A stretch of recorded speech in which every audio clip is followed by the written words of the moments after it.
Bueno, entonces vamos a ver hoy muestreo cualitativo. Habíamos visto muestreo cuantitativo, y el muestreo cuantitativo, ¿qué pretendía?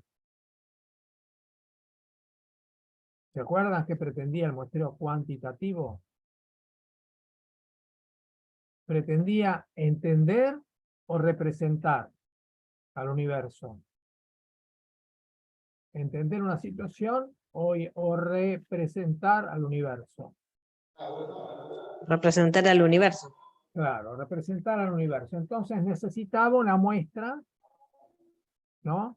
Eliminar el azar para que el universo quedara bien representado, no con una muestra sesgada, sino con una muestra que fuera aleatoria si el universo era homogéneo, pero no fuera aleatoria, sino orientada por las diferencias de un universo si era heterogéneo, que tenía grupos, como el caso de las provincias, o el caso de las clases sociales, o el caso de las religiones, o el caso de las ideologías, o el caso de las culturas, o el caso de las etnias. Ahí hay que hacer un muestreo sesgado para poder representar al universo que también es heterogéneo. Cuando estamos entonces con un muestreo, cuando estamos entonces con un universo, pero queremos entender, vamos a caer no en un muestreo calculado, sino en un muestreo cualitativo, que sigue hasta que se logra la reiteración de los datos. Y esa reiteración, ¿cómo se llamaba? Que se empiezan a reiterar, a reiterar. Saturación. O sea, vamos hasta la saturación. Entonces, lo que pretendemos con el muestreo cualitativo es un número de casos que no sabemos cuántos serán y que cuando se repitan, a criterio nuestro del investigador, lo vamos a cortar. Alguien siempre va a decir, si usted hubiera seguido, hubiera encontrado lo que yo vi, bueno, haga usted la investigación. Lamentablemente no cayó esa situación en mi muestreo. Yo seguí hasta la saturación.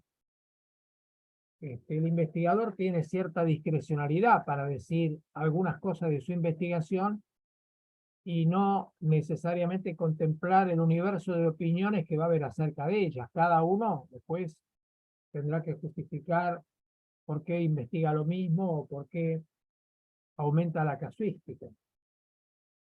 Entonces nosotros veíamos acá distintas formas de efectuar el muestreo de acuerdo al objetivo que hubiere, ¿no? Entonces, si nosotros queremos superar la heterogeneidad y los casos no son tantos, es posible aplicar el primer renglón, que sería un muestreo exhaustivo, o sea, miramos todos los casos y con eso estamos seguros de que, por más heterogéneo que sea, hemos contemplado la totalidad. ¿No? Ahora, si nosotros tenemos subgrupos, por ejemplo, por edad, podríamos decir que tomamos cuotas. Tomamos cuotas de cada subgrupo. Y con eso pretendemos representar el universo. Quiere decir que lo hacemos en cada subgrupo hasta que saturamos la información en cada subgrupo. O sea que un subgrupo a lo mejor nos aporta 4 entrevistas, por ejemplo, si lo hiciéramos por entrevistas. Y en otro subgrupo a lo mejor necesitamos 6, porque ese subgrupo se comporta de una manera tan diferente en su interior que nosotros necesitamos más entrevistas. Quiere decir que a lo mejor nosotros necesitamos hacer a lo mejor, si lo dividimos por subgrupos, y los subgrupos son de cada 10 años, a lo mejor necesitamos hacer 30 entrevistas, pero en un subgrupo tenemos 8 y en otro subgrupo tenemos 4.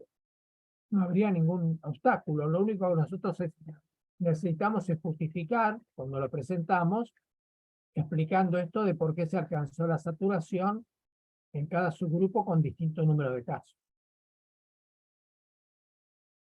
Si un grupo es muy homogéneo, a lo mejor tiene muchos individuos, pero con pocos casos nosotros lo saturamos.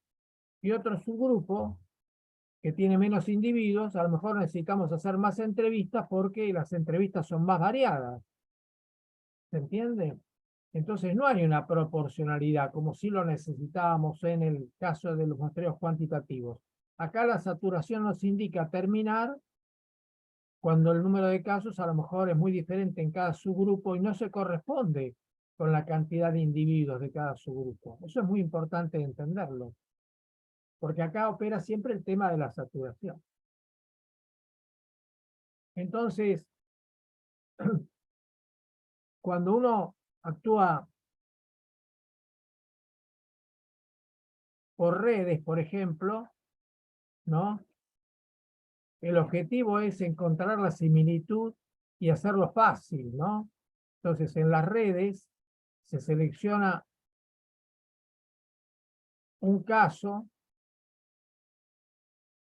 o un grupo por el grupo que lo precede. O sea, si nosotros accedemos a una red, no tenemos confianza con todos los nodos de la red, pero a lo mejor tenemos confianza con un nodo.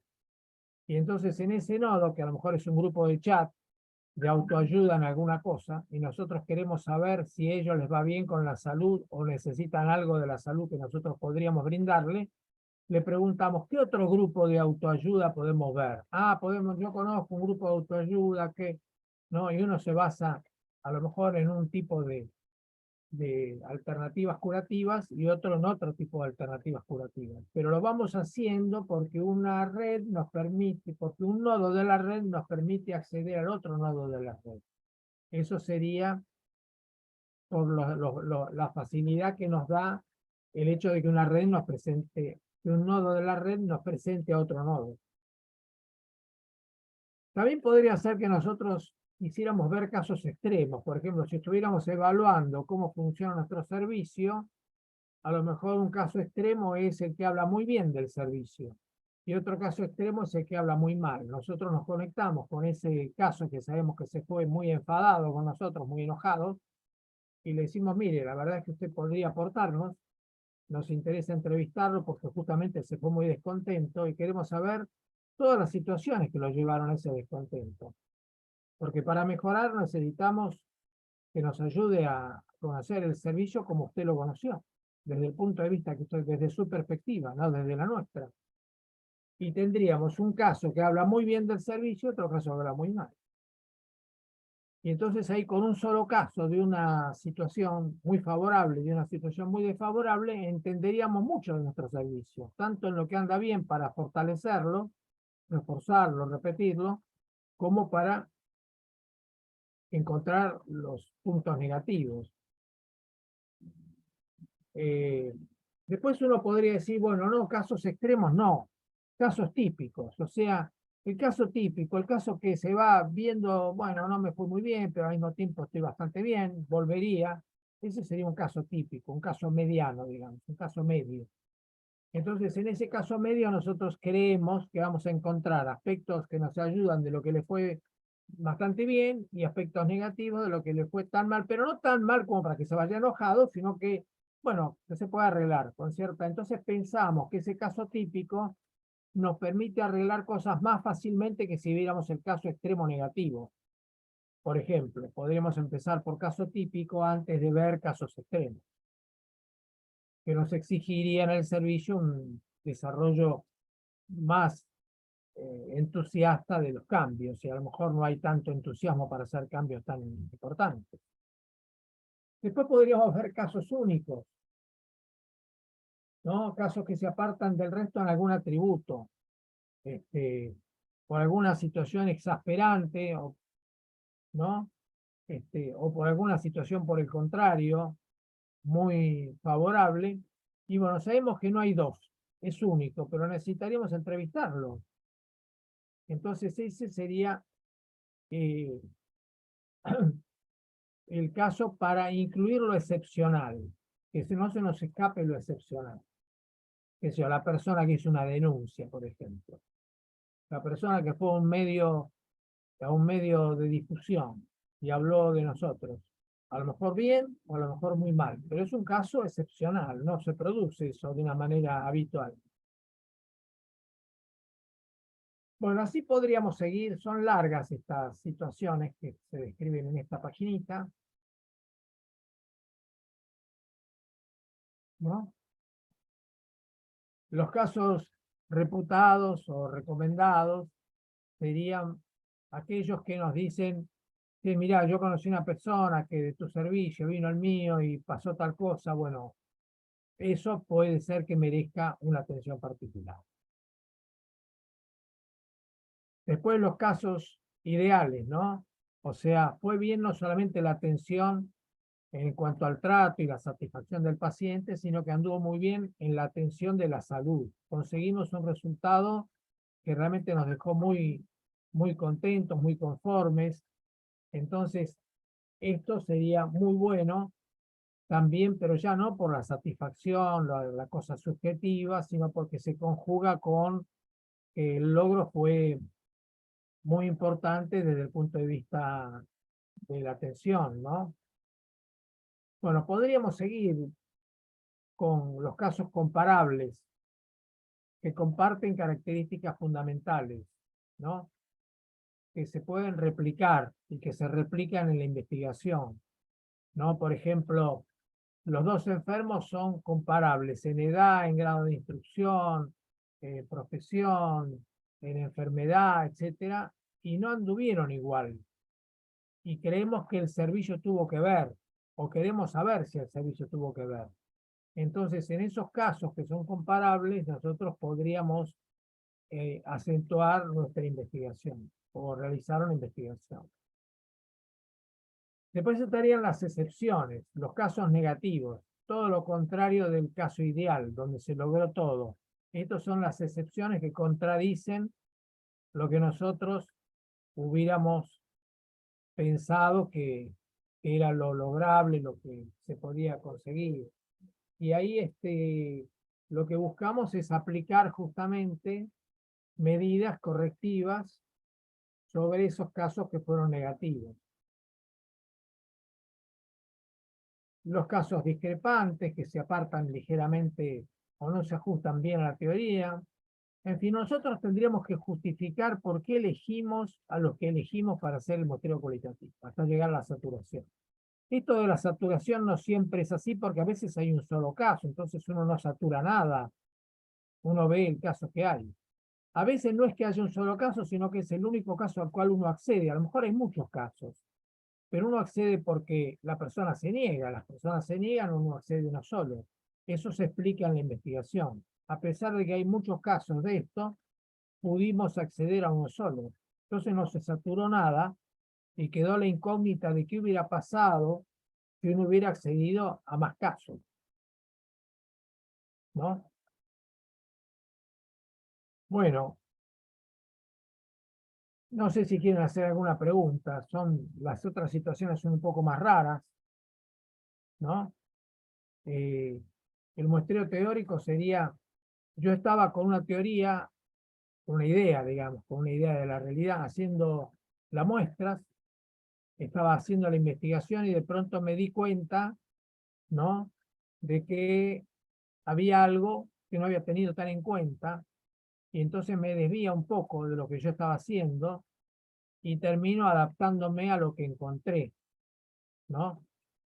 Por ejemplo, empecé viendo cómo era la atención de la salud que brindaban los colegas y cuando hice la investigación resultó ser que aparecía la enfermería en un punto mucho más llamativo para la persona entrevistada que lo que había ella reparado en la atención de los colegas, acerca de los cuales poco y nada me decía. Entonces dije, bueno, evidentemente acá lo que influyó mucho más fue la atención de enfermería o de otro profesional. Entonces, eh, tengo que pensar de nuevo, en medio de la investigación, cómo reformular mi entrevista, incluyendo a lo mejor aspectos que no tenía previstos. Y lo tengo que explicar en la presentación. Si bien esta investigación empezó mirando la atención que parecía fundamental por parte de los colegas, resultó ser que las personas son más impactadas por lo que la atención de enfermería les ha brindado en estos casos, ¿no? Eh, Y bueno, y a veces uno encuentra que su teoría es como que se hubiera empastado durante la investigación y tiene que explicar cómo el engranaje de la teoría, que coincidía con hacer determinadas cosas para enterarse, tuvo que cambiar. Y, y bueno, ahí es donde uno tiene que decir lo que yo pensaba no anduvo por esto y tiene que explicar, tiene que evaluar la forma de pensar que tenía para decir, bueno, la gente lo ve de otra manera, o los colegas, si fueron los entrevistados, lo ven de otra manera, las autoridades, si fueron las entrevistadas, para ver qué pensaban del servicio en algún punto, son cosas a veces complejas porque las autoridades a veces no están acostumbradas a que las entrevisten y les pregunten qué situaciones se han planteado en nuestro servicio, que les han llegado y que pueda comentarnos. Pero bueno, es un poco eso un poco depende del objetivo del servicio y del objetivo de la investigación que se tenga en el servicio. Como ustedes ven, es muy abierto todo esto. Depende entonces fundamentalmente del objetivo que uno tenga, el muestreo que uno haga, a quién se lo haga, qué es lo que le pregunte, si es la atención, el resultado de la atención, el trato, ¿no? Todo eso forma parte del objetivo, ¿no? Así que el objetivo de ustedes, del objetivo de ustedes van a caer en la técnica. No es la técnica en la que van a hacer porque sí, sino la que es convocada por ustedes de acuerdo al objetivo que ustedes tengan. Y en algún lado van a elegir de acuerdo a lo que dice el enfoque etnográfico. Supongamos que ustedes estuvieran estudiando la espera, y bueno, si están estudiando la espera, a lo mejor el enfoque etnográfico, ¿qué les va a decir que hagan?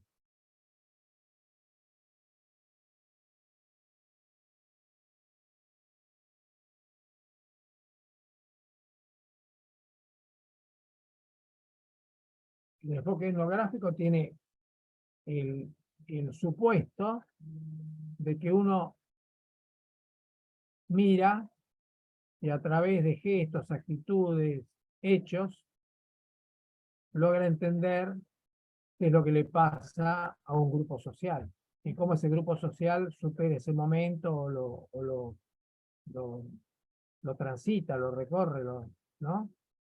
Entonces, ¿qué haría uno en la sala de espera si tuviera ese enfoque?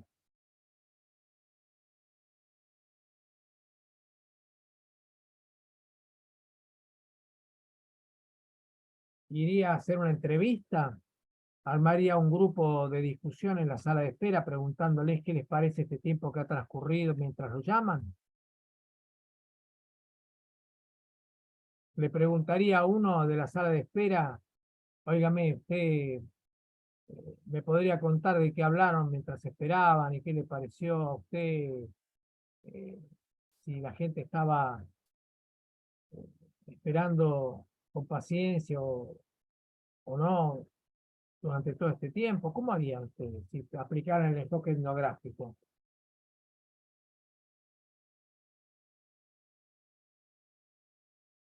¿Se acuerdan los 4 enfoques que había, que recorrimos nosotros? El etnográfico era uno de ellos.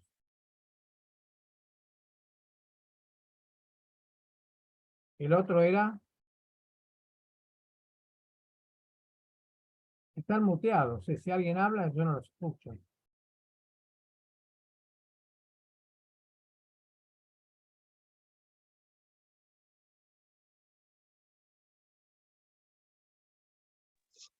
¿Otro Estaba enfoque el cuál es? metodológico también. ¿Cómo? El etnometodológico. El etnometodológico. Y otro enfoque, El fenomenológico. fenomenológico. Y el otro,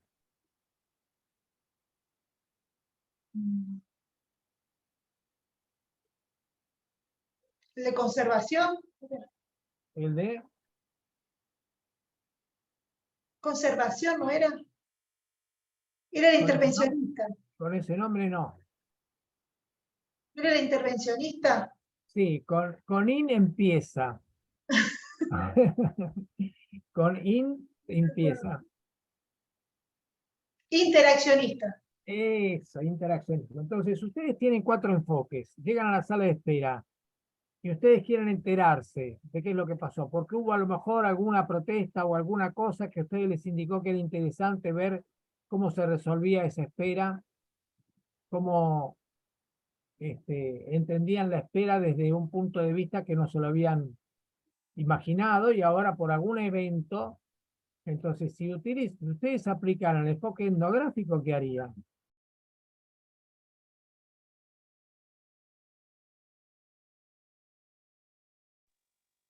Observarían, Podríamos observar o hacer sí, una pero entrevista también. observarían. Si fuera etnográfico, fundamentalmente observaría, porque cada enfoque tiene una técnica más particular que lo caracteriza. La más particular del enfoque etnográfico es la observación, pero es una observación participante. Quiere decir que la espera, la gente que está en la espera no se tendrían que dar cuenta de que están siendo observadas. ¿Se dan cuenta? Ustedes le dicen, por ejemplo, a la psicóloga de un servicio, ¿nos podrías hacer un favor?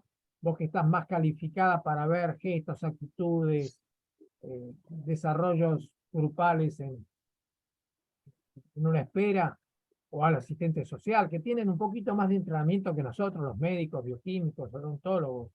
Entonces ella puede dar una hora de su tiempo, se queda ahí, observa la espera y queda como una persona que está esperando que la atiendan ella también. Tiene que ser una observación participante, tiene que pasar desapercibida. ¿Se entiende? Eso sería aplicando el enfoque etnográfico.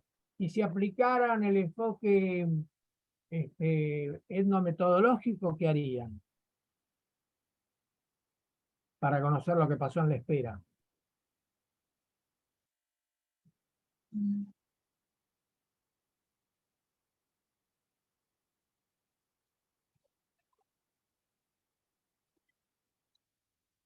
Por eso se olvidan de los nombres. No hace falta recordar, o sea, el etnográfico, el etnometodológico, el interaccionista y el fenomenológico. Pero lo que sí se tiene que acordar es lo que el supuesto que cada uno tiene para caer en la técnica que ustedes les ayude a resolver esa incógnita. Ese no Entonces, era que tenía, con el que tenía un informante. claro, tiene un informante. Entonces ustedes tendrían que elegir de la sala de espera a aquellas personas que les parece más dialogable y decirle, momentito, después que la atiendan, ¿podríamos conversar? Entonces usted les pregunta, ¿qué pasó durante la espera? Esa media hora, 40 minutos, una hora que hubo de espera que usted estuvo ahí. Bueno, estuvimos conversando de tal cosa, los chicos, algunos de una mujer tenían diarrea, estuvieron conversando ahí. No, el otro se enojó porque el tiempo transcurría y nos dijo a nosotros cuánto tiempo estábamos acostumbrados a esperar, si era siempre igual. Él les va a contar lo que pasó en la espera. Y ustedes lo eligieron porque en la atención se dieron cuenta de que de los que esperaban era la persona más abierta, más capaz de comentarles, más creíble, menos exagerada, ¿no? Entonces esa persona actúa como de informante clave. Ustedes no le induciría, no le diría por qué estaba enojada la gente en la sala de espera. Le diría, ¿cómo fue la espera? Una pregunta abierta que dé para todo, tanto lo bueno como lo malo. Si no están induciendo. ¿Cómo fue la espera? ¿Qué le parece a usted? ¿Cuánto tiempo estuvo? ¿Y 40 minutos? ¿Y cómo pasaron? ¿Cómo fue? ¿Qué pasó ahí? Entonces les cuenta. Eso sería utilizar un informante clave. Ya no sería ir a observar, sería utilizar un informante clave. Y si ustedes utilizaran el enfoque interaccionista simbólico, ¿qué harían ahí? Está la gente reunida, ustedes llegan, ¿qué harían?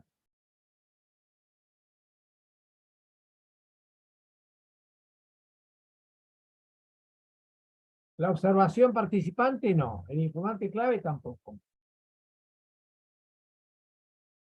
Porque el supuesto sería, si yo miro lo que hacen, entiendo cómo es el impacto subjetivo de la espera, mirándolos. El otro dice, no, me lo va a contar alguien que interactuó ahí con ellos, se enteró y me lo va a contar. Y ahorré un montón de tiempo, vine y me lo contó. Es un informante. Ahora no hay ni el informante ni la observación. ¿Cómo haría yo? ¿Qué otro supuesto hay? ¿No hay un supuesto del grupo? Ya no del sujeto individual. ni de la observación participante. Era el supuesto del grupo de discusión. Claro, hay un supuesto de un grupo de discusión. Si el grupo conversan entre ellos y uno dice una cosa y el otro dice otra, yo puedo ver el rango, digamos, de variaciones que hubo en la espera entre el que se desalentó más y el que aprovechó la espera para algo, para conversar, para esperarse, para comentar y está contento con haber esperado. Al contrario, a lo mejor hasta buscó algún motivo en la espera que le resultó grato, ¿no? Eso se da en algunas personas que tienen poca ocupación y van a la espera y no les preocupa para nada esperar. Incluso se enteran de cosas, hablan. Entonces uno ahí ve cómo interactúan en el grupo y saca un vector por un lado común, pero por otro lado saca múltiples vectores desde el más paciente hasta el más impaciente, ¿no? Y se les puede ocurrir cosas de cómo porque todo esto es para qué sería, para que la espera resulte más grata, para que la espera resulte conducente para algo, que uno quiere aprovechar esa espera y esa espera es inevitable, ¿no? Y aumentar la comodidad y aumentar la, la, la posibilidad de que la espera sea un aporte. ¿Por qué no? ¿Por qué no? Y después estaría el otro enfoque. Ya vimos lo grupal, ya vimos lo individual, ya vimos la observación y ya vimos el informante clave. Después estaría el otro, que es el fenomenológico, si queremos darle el nombre que tiene, pero ustedes lo que tienen que recordar es más bien los supuestos, ¿no? El supuesto es que la verdad la tiene el grupo, el supuesto es que la verdad la tiene un informante, el supuesto es que la verdad la tiene lo que yo mire y observe, y el supuesto es la verdad, el supuesto es que yo, preguntándole a uno por uno hasta la saturación, me entero, a través de una técnica que es de la entrevista. Y eso que dije para la espera sirve para el objetivo o la situación que ustedes se planteen. ¿Ah?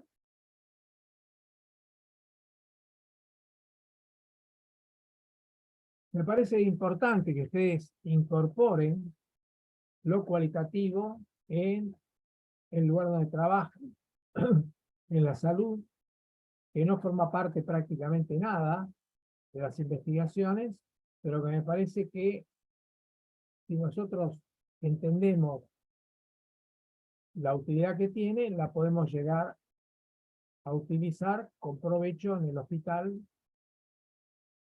para muchas cosas. A veces combinada con técnicas cuantitativas o no. Depende del objetivo. El objetivo les va a decir por qué método van. Y si le dice que van por el método cualitativo, les va a decir, a través de la facilidad y el acceso que ustedes tengan, cuál de las técnicas del método cualitativo les puede resultar más apropiada para enterar. Como ustedes ven, nosotros no queremos representar el universo. Nosotros queremos entender lo que pasa.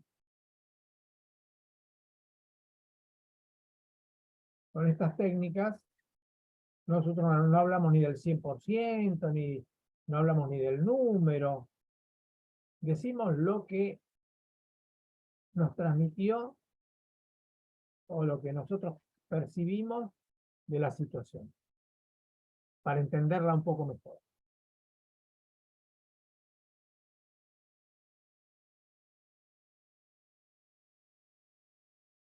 A veces de lo quali vamos a lo quanti, y de lo quanti vamos a lo quali. Por ejemplo, si en lo quali apareció que la espera molestaba mucho por el tiempo, nosotros podemos, si abreviamos ese tiempo, realizar una nueva observación cualitativa y ver si hubo un cambio. Y a lo mejor el cambio no se logra fácilmente, salvo que uno reduzca demasiado la espera y a un punto en el cual a lo mejor no es posible reducirla tanto, al punto de que cada persona llega y se atiende. A lo mejor no es posible eso. Pero ustedes van de lo cual y a lo cuanti, tratando de encontrar la mejor combinación. Bueno, vieron que no se parece en nada al muestreo cuantitativo, que era probabilístico y no probabilístico. Y esto es hasta la saturación por distintas formas de selección, que son selecciones que no tienen nada que ver con el sorteo, son selecciones dirigidas. Nosotros dirigimos la selección. Vamos a la persona que queremos entrevistar. Vamos al grupo y del grupo elegimos a la persona que queremos entrevistar. O al informante que nos parece que nos va a dar la data que nosotros necesitamos. No se parece nada a los muestreos cuantitativos. Bien. ¿Alguna pregunta, alguna duda? Esto ya lo tienen ustedes, se los hemos mandado, ¿no es cierto? Este cuadrito lo tiene. Yo este cuadrito lo tendría como uno de los subproductos importantes del curso. Esos 30 cuadritos que les van a quedar, 30 cuadros, 30 diagramas, 30 gráficos que les van a quedar, bueno, este yo creo que formaría parte. Lo mismo el de muestreo cuantitativo, una página. Lo mismo el esquema de estadística. Son esquemas que yo las conservaría como las 30 esquemas básicos de todo el curso.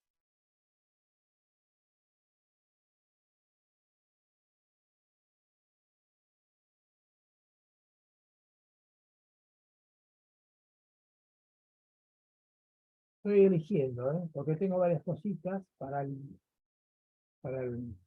para la charla de hoy. Voy a ir sacando esto. Dejo de compartir.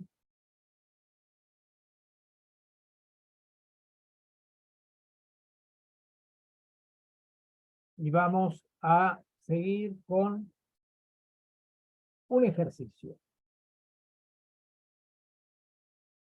Un ejercicio que no estaba anunciado, pero que me parece muy importante para que ustedes entren en el tema de la causalidad, que sí estaba anunciado. Pero el tema de la causalidad lo vamos a preceder por este ejercicio. Este ejercicio es este. Ahora aparece en pantalla. Miren ustedes. El ejercicio consiste en lo siguiente.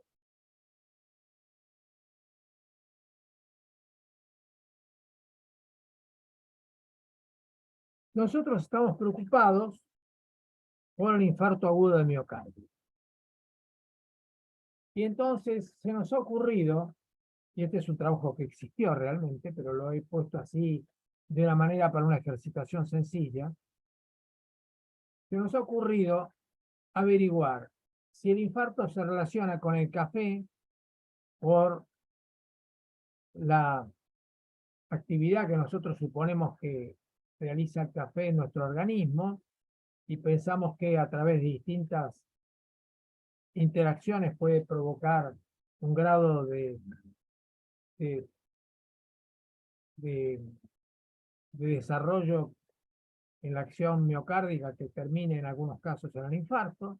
Y también tenemos la duda acerca de el cigarrillo.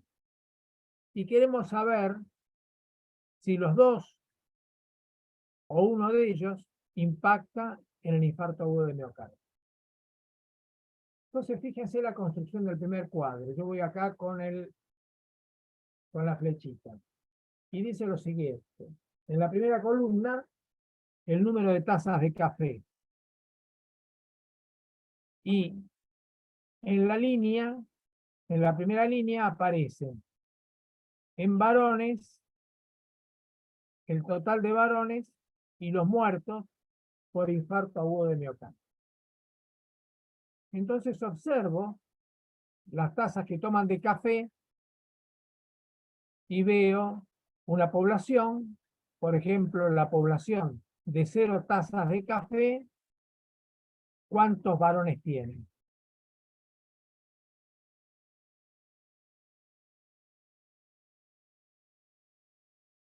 ¿Cuántos varones hay en la población de los que toman 0 tazas de café?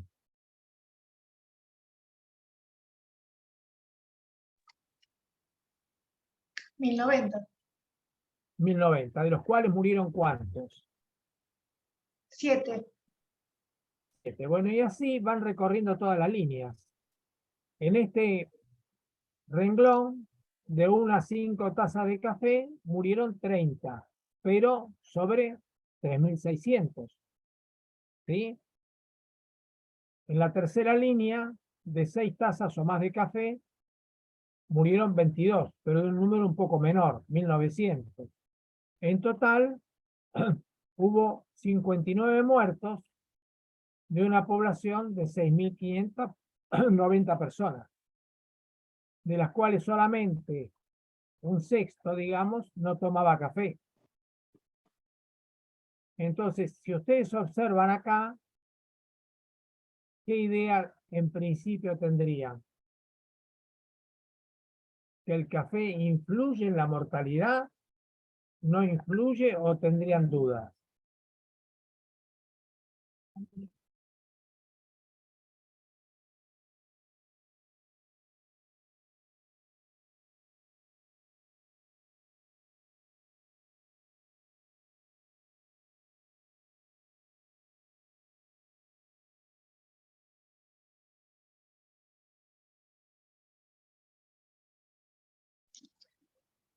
Parecería que influyera, pero no tiene una relación directa. Bien, parecería que influyera. ¿Cómo te parece que sacaste esa conclusión? Y porque a medida que iban incrementando las tasas de café, o sea, el que tomaba café, en la población que tomaba café, incrementaron el número de muertes. Pero después, si miro la relación de la cantidad de tazas, no es directa, no sé si me explico. Por ejemplo, 1900 es casi el doble de 1090, ¿sí? ¿Está bien? 1900 de 6 tazas o más de café es casi el doble de 1090, ¿no es cierto? Sin embargo, los muertos no son el doble. 22 es el triple de 7. ¿Ven? Entonces, si uno mira esto, hay una idea de que puede estar influyendo. Si miran acá, 3.600 es 3 veces y media más que 1090. Pero los muertos son más de 4 veces más. Entonces parecería también que en este renglón el café también influye en la mortalidad. Y acá también vuelve a influir. ¿Está bien? Entonces uno tiene la idea de que puede haber, lo que dice Natalia, parecería que hay una influencia, no es tan importante. Ellos usan la palabra directa, en realidad directa significa otra cosa, significa a más tasas, más muertes, a menos tasas, más muertes sería la inversa. Una relación directa es que cuando crece una variable, crece la otra. Y una relación inversa es que cuando crece una variable, disminuye la otra. ¿Está bien? Entonces la directa no sería exactamente la palabra más apropiada, sino que sería, es más probable, por ejemplo. ¿Está bien? Parecería más probable que tomando más café te acecha más la muerte, ¿no? Y en este caso sería más directa y no indirecta, sino más directa. Cuanto más tazas de café, más muerte. ¿Se entiende bien esto? ¿Me ve bien? Guadalupe, si está, si llegó. Javier, si está. Bueno, sí, lo veo a Javier. ¿Se entiende? ¿Se explica esto? De que uno mirando el café ve que hay un cierto incremento más importante en las muertes que en la población. La población crece, pero las muertes crecen más que la población. ¿Esto se ve? La población de cafeteros crece, pero la población de muertos crece más que la población de cafeteros. Un poco más. ¿Lo ven todos? ¿Sí? Si uno no tuviera nada con qué comparar, ¿vos, Javier, lo ves también? ¿O te cuesta verlo esto?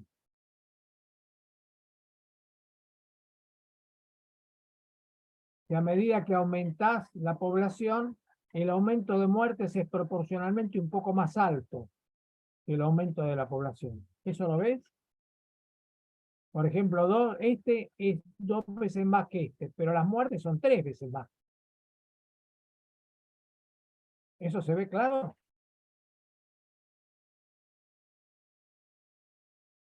Con un gesto, si no podés hablar por alguna razón, con un gesto. Para saber, porque yo quiero que todos, que todos entienden esto, se gana, si no, no ganamos acá con este ejercicio.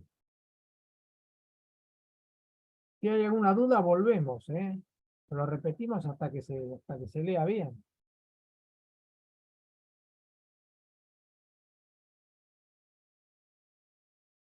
¿Sí?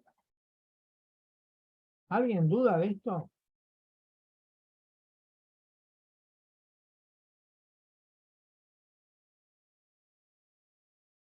Vamos a ver si los paquetes de cigarrillo ayudan. Acá en la primera columna tenemos los paquetes de cigarrillos.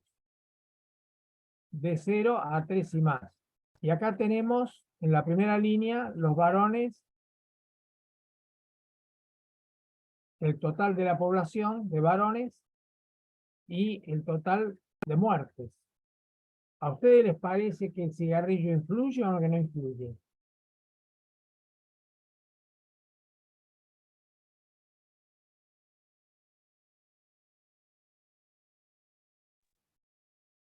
Y acá sí, también se ve porque, digamos, si bien la población no aumentaba tanto, la cantidad de muertos se triplica y inclusive con más paquetes de cigarrillo y menos población, mayor cantidad de muertes también, o sea, más de 4 veces la cantidad de muertes, o sea que parece bien evidente que más cigarrillos, más muertes, ¿no? Claro. Entonces, acá tenemos que las tazas de café parece que pueden influir y tenemos un poco más influencia con los cigarrillos. Pero nos van a preguntar, ¿cuál de los dos es la causa? ¿O los dos causan infarto agudo de miocardio? ¿Uno solo de ellos o los dos? Entonces, nosotros sabemos que lo que tenemos que hacer es entonces cruzar los cafeteros con los tabaquistas. Se llama clasificación cruzada. La única forma de despejar la duda entre dos variables que pueden ser la causa de un efecto, de un mismo efecto, es cruzar la población. Pero para eso tenemos que tener una misma población que está expuesta a los dos factores o a uno de ellos. Y entonces cruzamos los fumadores con los cafeteros. Cada uno en su punto, porque puede haber un cafetero que toma mucho y fuma poco, o que toma poco y fuma mucho, o que toma poco y no fuma. Todo eso hay que cruzarlo, ¿se entiende? Entonces acá tenemos en el tercer cuadro el cruce, la famosa clasificación cruzada. Estas son las tazas de café y estos son los paquetes de cigarrillos. Y acá tenemos las poblaciones. No tenemos los muertos, tenemos las poblaciones. O sea, tenemos cuántas personas hay en el grupo que no toma café y que fuma entre 1 y 2 paquetes de cigarrillos por día. ¿Cuántas personas hay? No toma café y fuman 1 a 2 paquetes de cigarrillos. ¿Cuántos hay? No toma café. 321. 321. ¿Todos lo ven eso? A mí me gustaría que todos gritaran, sí, lo vemos. Si no, no podemos seguir. Hay 321 personas que toman 0 café y fuman 1 a 2 paquetes de cigarrillos por día. Y así tenemos todos estos datos acá, que siguen sumando 6.590, que son la población que tenemos. 6.590 que sabemos cómo consumen café y 6.590 que sabemos cómo consumen cigarrillos. ¿Está bien? Bien. Ahora tenemos la población, pero no sabemos cuántos mueren. Y entonces acá tenemos el cuadro de cuántos mueren. Entonces, en el grupo de los que no toman café, pero fuman 1 a 2 paquetes de cigarrillo por día, ¿cuántos muertos hay? 3. Acá están, los 3. Ahí están, los 3. Entonces, ahora nosotros tenemos que lograr, ¿qué tenemos que lograr para saber la influencia del café cruzada con la del cigarrillo? ¿Qué tendríamos que hacer? El próximo paso. Tenemos la población y tenemos los muertos, divididos por tazas de café y paquetes de cigarrillos. ¿Qué tenemos que hacer ahora? ¿Qué nos ayudaría?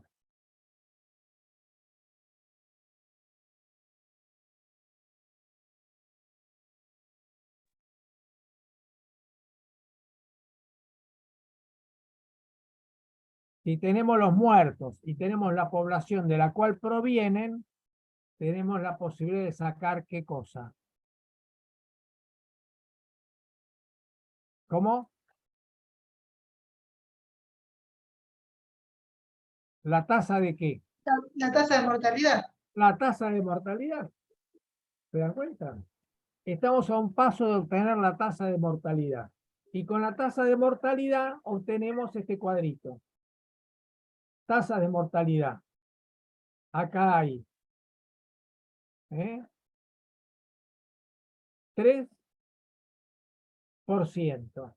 9%, 15%, 6%.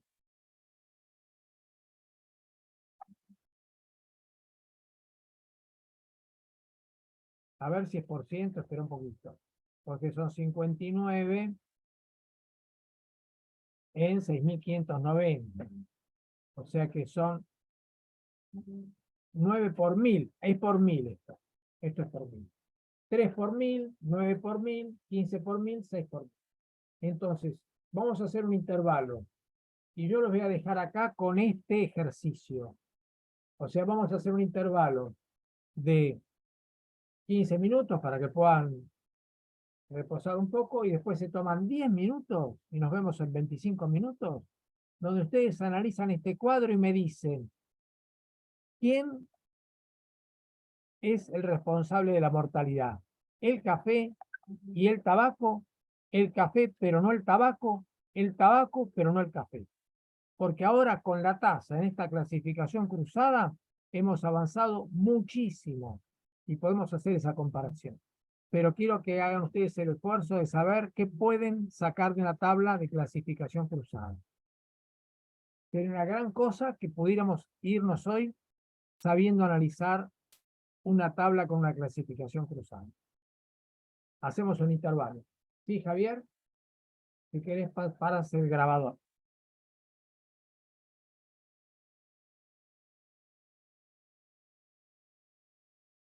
¿Listo? Nos vemos entonces en 25 minutos más o menos.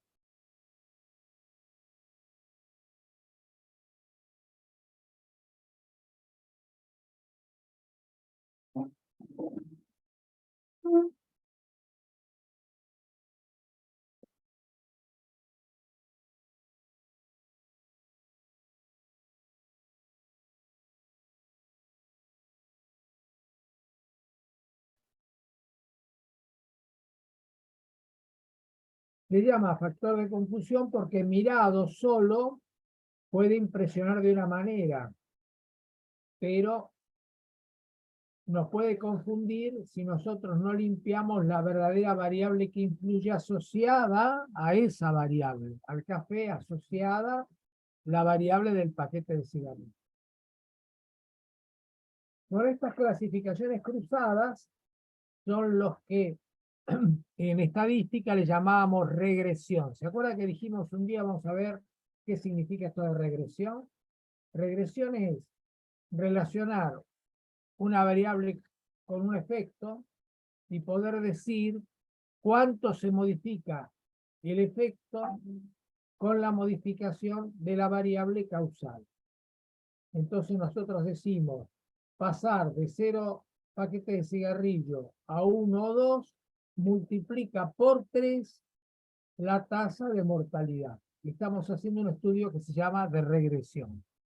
Cuando nosotros decíamos en estadística, y dejo de compartir, para compartir esto. Cuando nosotros decíamos en estadística, a ver si logro traer el cuadrito de estadística.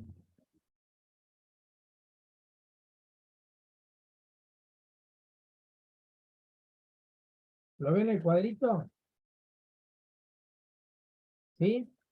Bueno, ven que al final, primero dice estadística descriptiva, acá describe, no infiere nada, ¿no? Y aparecen todas las medidas que se pueden observar con las variables cuantitativas y cualitativas. En virtud de estas leyes, de los grandes números, de la teoría de muestras y de la teoría de probabilidades, nosotros pasábamos a interpretar y decíamos algo más que el dato. Íbamos más allá del dato y entramos en la estadística inferencial. En la estadística inferencial, nosotros podíamos estimar el valor de un universo a partir de una muestra. O podíamos comparar dos muestras, que es el segundo renglón de la parte inferencial. Pero después decía correlación, y una variable se correlaciona con otra. Por ejemplo, café se relaciona con infarto agudo del miocardio, pero luego decía regresión. Y regresión quiere decir, si yo conozco la variación de una variable, conozco la variación del efecto.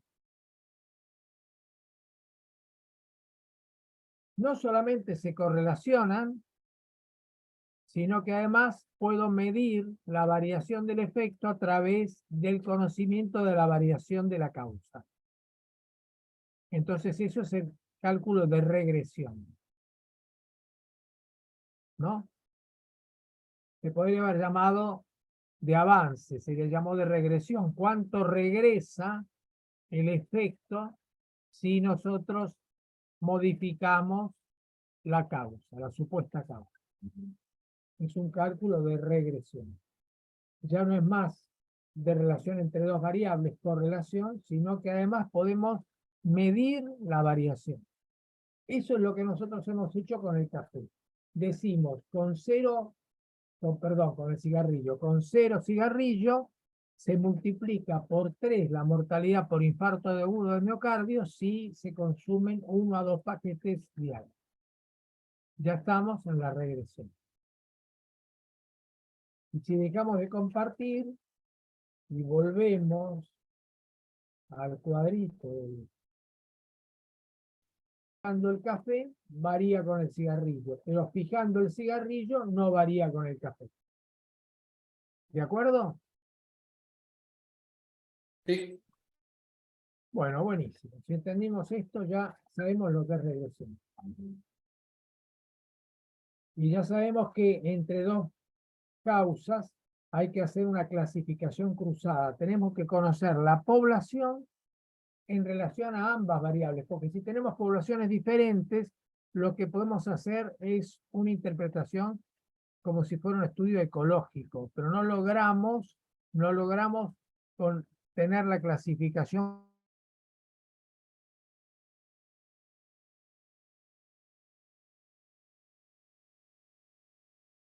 Bueno, yo voy ahora a al Zoom a sacar, compartir. Está bien. Bueno. ¿Alguna duda? Entramos con esto en el tema de lo que sería la causalidad.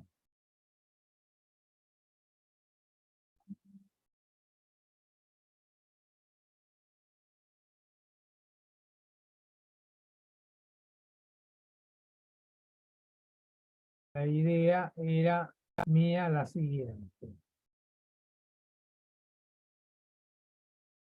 Poner los factores del dengue. Y nosotros hemos visto desfilar ministros, por ejemplo, Ocaña, cuando fue ministra, que tuvo una epidemia del dengue que fue apenas menor que la que tenemos ahora, y que dijo su problema del virus con un bichito. Bueno, nada más lejos que la verdad que lo que dijo Caña. Evidentemente era una ministra que no tenía la menor idea de la epidemiología de las enfermedades. Entonces, nosotros sabemos que están viendo ahora dengue con una cantidad de renglones. Bueno, nosotros sabemos que la complejidad de las enfermedades es más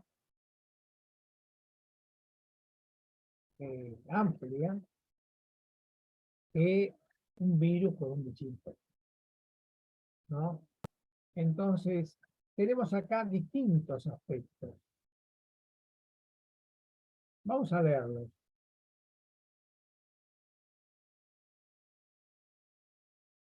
O sea, la duda de por qué buscamos aspectos surgió por lo siguiente. Porque si uno mira el mapa del dengue, lo voy a buscar ahora, el mapa del dengue,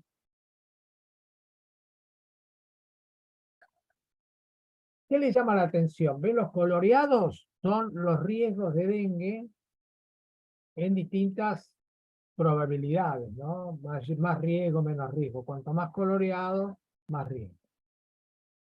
¿Qué les llama la atención cuando ven el planiferio pintado? ¿Les llama algo la atención? Si ustedes vieron el mapa del hambre, es parecido.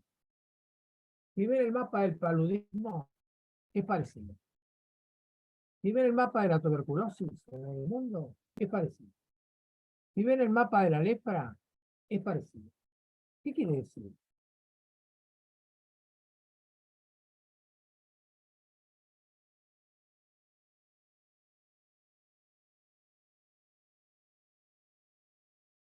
Si ustedes leen la lepra en el mundo de la Organización Mundial de la Salud, lo primero que le muestra es el mapa, que es como este, para el dengue. Pero después no aparece en el texto de la OMS, no aparece nada referido al mapa. No dice, ¿para qué pusieron el mapa? La OMS no interpreta el mapa. Parece mentira, ¿no? Nosotros lo vamos a interpretar, pero la OMS no lo interpreta. Lo coloca, sorprende cuando uno lo ve, y después uno dice, bueno, voy a encontrar en el programa del dengue algo que se refiere al mapa. No encuentra nada. ¿Saben lo que encuentran? Que la OMS propone para la lepra, con este mapa, es muy parecido, propone seguir la investigación farmacológica de las sulfonas y derivados o similares, producir una vacuna para la lepra, detectar los contagios y hacer un seguimiento de los enfermos. Uno se pregunta, ¿y el mapa no aparece en todo el libro del programa de la lepra año por año? No aparece nunca ninguna palabra sobre el mapa. ¿Qué les parece? ¿Podemos tener nosotros una organización rectora de la salud mundial que nos coloca el mapa, que habla el mapa por sí solo, está hablando, y a la OMS no le dice nada? ¿Cómo se explica eso? La OMS ignora olímpicamente al mapa. ¿Qué nos muestra el mapa? ¿Qué les parece que nos muestra? Creo que nos muestra que son enfermedades que se dan en países económicamente pobres. ¿Y cómo lo ve Natalia y no lo ve la Organización Mundial de la Salud? Que nosotros le pagamos unos sueldos de 10.000 y 15.000 dólares a sus altos funcionarios. ¿Por qué? ¿Por qué tenemos que ver nosotros algo que es obvio? Que el mapa ahorra libros, porque habría que explicar en libros un montón de cosas que vamos a ver con el dengue, como la podríamos haber hecho para la lepra o para la tuberculosis, y resulta que la OMS se lo omite. Y nos habla de sulfona, ¿se dan cuenta? Nos habla de la farmacología, pero ¿quién le paga a la OMS para que haga esas cosas? ¿Quién le paga para que busque una vacuna para la lepra? Y se olvide de que el mapa muestra una distribución de la desigual de la lepra. ¿En qué caja cobra la OMS? ¿Hay alguna caja donde cobra por hacer eso? ¿O no? ¿Quién financia la OMS? Antes la financiaban las naciones. ¿Y ahora quién la financia? ¿Ustedes saben quién la financia? Los laboratorios y la organización Bill Gates, en el primer lugar. Las naciones vienen después. Se ha privatizado la Organización Mundial de la Salud. Pero aunque no estaba privatizada, si ustedes buscan los libros de la OMS del año 1950, cuando recién se fundó, no dice nada de la lepra, pero está el mapa de la lepra en la primera página. O sea que ya el funcionariado, los funcionarios de la OMS, tienen una forma de ver los problemas que no se condice para nada con algunos aspectos de la realidad que son tan demostrativos como este, tan físicos, porque esto es casi físico, casi como si uno tocara esta mesa, y no lo ven. Pero sí ven en la producción de fármacos y de vacunas, que tiene que ver con el complejo médico industrial. Y cómo aplicarlos y cómo justificar buscando los contactos y buscando los enfermos para que haya una población en tratamiento y una población en protección. Bueno, ahora vamos, suspendemos esto, que como bien dice Natalia, afecta al tercer mundo, porque el mundo se divide en el primer mundo, que es Estados Unidos, Japón, Alemania. El segundo mundo, toda Europa, Australia.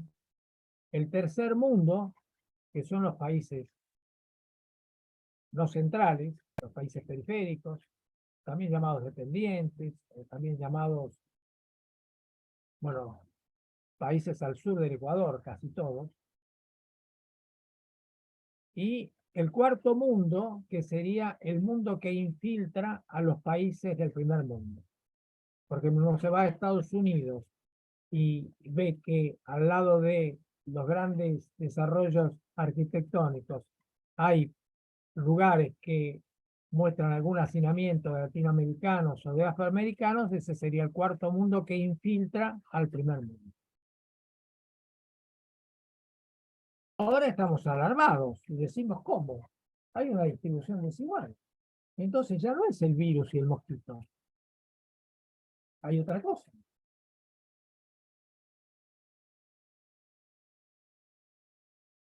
¿No? Hay otra cosa. Si miráramos la mortalidad infantil, ¿cómo ve? ¿Cómo sería el mapa? Como el del dengue. Tiene 10 por 1000 o 15 por 1000 por debajo de la línea del Ecuador y tiene 3 por 1000 para arriba. 3 veces menos, los países centrales. Argentina tiene 9 por 1000, los países centrales tienen 3 por 1000. Tenemos 3 veces más mortalidad infantil. Y si vemos mortalidad materna, es mucho peor con la mortalidad materna, pero mucho peor. Es de 10 a 20 veces más grave, más alta, la mortalidad materna al sur del Ecuador, comparado con los países centrales. Entonces, cuando acá nos vienen los gobiernos y nos dicen, hemos avanzado, en vez de 9,1 de mortalidad infantil, tenemos 9, y se hace toda una fiesta, nos están diciendo cosas irreales. Porque en realidad nosotros estamos 3 veces arriba de los países centrales. ¿Con quién nos vamos a comparar? ¿Con nosotros mismos? No, nos tenemos que comparar con Dinamarca. Porque los niños que nacen en Dinamarca son iguales que nosotros. Pero en Dinamarca tienen 3 veces menos riesgo de morir. ¿No? Y si fueron embarazadas, tiene 10 a 20 veces menos mortalidad. Entonces, ¿con quién nos comparamos? Si nos llegamos a comparar con nosotros, es una parte de la realidad, pero le falta la otra. Entonces, eso se le llama doble estándar. Tengo un estándar, cuando me conviene me comparo conmigo mismo. Estoy haciendo política de la mortalidad infantil para los argentinos, que no miran los mapas. Si miramos los mapas, decimos, pero ¿qué gano con haber mejorado una décima? Si en realidad estoy 3 veces arriba de lo que debiera, de lo que podría. ¿Está bien? Entonces, cuando miramos dengue, miramos lo mismo para mortalidad infantil, no solamente para las enfermedades, mortalidad infantil, mortalidad materna. Y la expectativa de vida, para mirar los 3 indicadores más notables, y por supuesto nos ganan por 5 años. A nosotros que estamos bastante bien, comparado con África, que tiene 60 años de expectativa de vida, contra 81, 82, 83, 84, 85 que tienen los países centrales.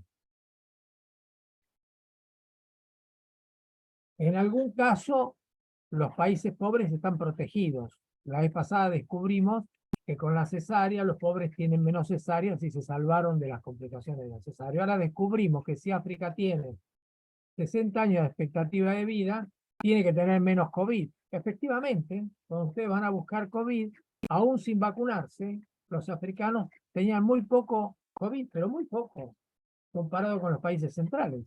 Entonces, a veces la moneda cae parada. Y los países pobres son favorecidos en algunas enfermedades por excepción, porque la mayoría de las veces les va mucho peor.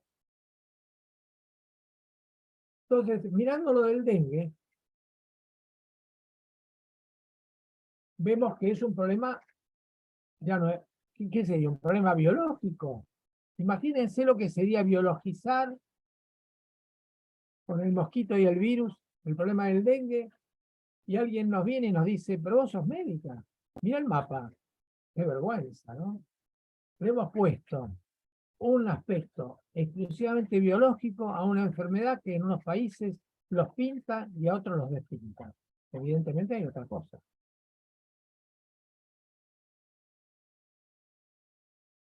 Entonces, en la antropología social, en las ciencias de la comunicación, en la economía, en la educación, en la geografía y la ecología, en las ciencias políticas, en la psicología, en la demografía social, en la etnología. ¿Qué quiere decir esto? En el urbanismo, en la demografía, en la salud internacional, en la política internacional y mundial, en las tecnologías. ¿Qué quiere decir? Que tenemos que ir al cuadro multidimensional. Y ahí vamos a encontrar el virus y el mosquito, la explicación en lo singular. Y nos quedan después por explicar todo lo particular y todo lo general, que están acá. Imagínense. Por supuesto que la explicación del mosquito y del virus forma parte, pero forma parte más de la descripción que de la explicación. Porque imagínense todas las cosas que hay que sumar para entender el dengue diferencial entre el norte del Ecuador y el sur del Ecuador. Con esto se empieza a entender. Entonces, nosotros el mosquito y el virus lo tenemos en el plano de lo singular, pero eso no nos alcanza para explicar, porque en el plano del singular nos igualamos todos los individuos somos iguales. Recién nos diferenciamos en el nivel particular, donde empezamos a ver las partes, los grupos, y en el nivel general, donde vemos las políticas y los desarrollos económicos, sociales y culturales. Se ve mejor. Ahora, ¿para qué nos sirve el cuadro multidimensional? Y lo apliquemos al hambre, lo apliquemos al dengue, lo apliquemos a la tuberculosis, a la mortalidad infantil, etcétera, vamos a tener que llenar el cuadro si queremos hablar de entender la distribución.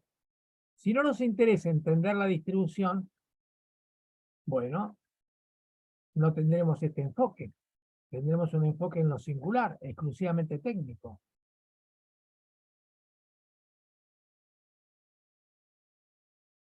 Y ahí se nos podrá ocurrir, por ejemplo, cómo estudiar genéticamente la adaptación al hambre.